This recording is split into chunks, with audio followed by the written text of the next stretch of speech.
नमस्कार, one India Hindi में आपका स्वागत है। मैं हूं राहुल पांडे। चुनाव सुधार से जुड़ा अहम बिल इलेक्शन लॉ बिल 2021 सोमवार को लोकसभा से पास हो गया है।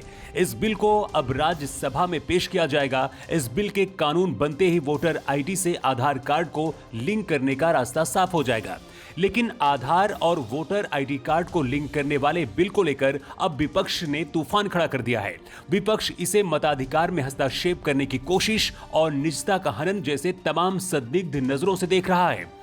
तो चलिए न्यूज एक्सप्लेनर में हम आसान भाषा में आपको बताते हैं कि आखिर क्या प्रावधान है, विपक्ष की आपत्ति क्या है और सरकार इसे इतना जरूरी क्यों बता रही है।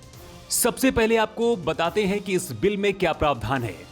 आपको बता दें कि इसमें वोटर आईडी को आधार कार्ड से लिंक कराने की बात कही गई है। इस बिल में वोटर लिस्ट में साल में 4 बार नाम जुड़वाने का प्रावधान भी है। सर्विस वोटर के लिए इसे जेंडर न्यूट्रल बनाया गया है। इससे महिला कर्मचारियों के पति भी सर्विस वोटर की लिस्ट में अपना नाम जुड़वा सकेंगे। कानून बनते ही चुनाव आयोग को किसी भी संस्था या फिर परिसर का चुनाव प्रक्रिया में इस्तेमाल करने के लिए अधिग्रहण करने का अधिकार मिल जाएगा। चुनाव आयोग वोटिंग, काउंटिंग या ईवीएम रखने या फिर अन्य दूसरे काम करने के लिए भी अधिग्रहित कर सकेगी।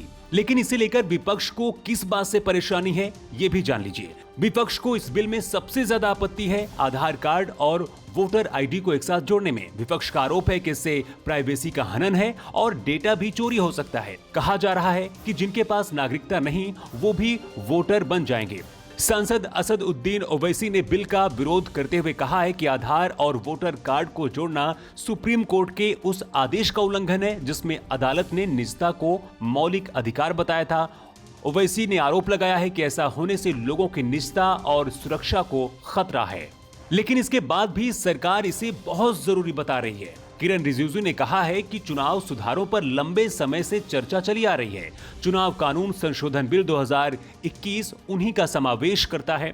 मतदाता सूची में किसी व्यक्ति का पंजीयन उसके आवेदन के आधार पर होता है। यह व्यक्ति मतदाता के तौर पर पंजीकृत होने के योग्य होना चाहिए। इस बिल में प्रावधान है कि नया आवेदक आवेदन करते समय अपनी पहचान के लिए स्वैच्छिक रूप से अपना आधार नंबर दे सकता है। यह अनिवार्य नहीं है। कोई भी आवेदन इस आधार पर खारिज नहीं होगा कि उसमें आधार नंबर नहीं दिया गया है। मंत्री ने कहा है कि मतदाता सूची को आधार से जोड़ने से चुनावी आंकड़े के प्रबंधन की एक बड़ी समस्या हल होगी। यह समस्या है एक व्यक्ति द्वारा विभिन्न स्थानों पर मतदाता सूची में पंजीयन कराना। फिलहाल इस खबर में इतना ही। ज्यादा अपडेट्स के लिए आप बने रहिए वन इंडिया हिंदी के साथ।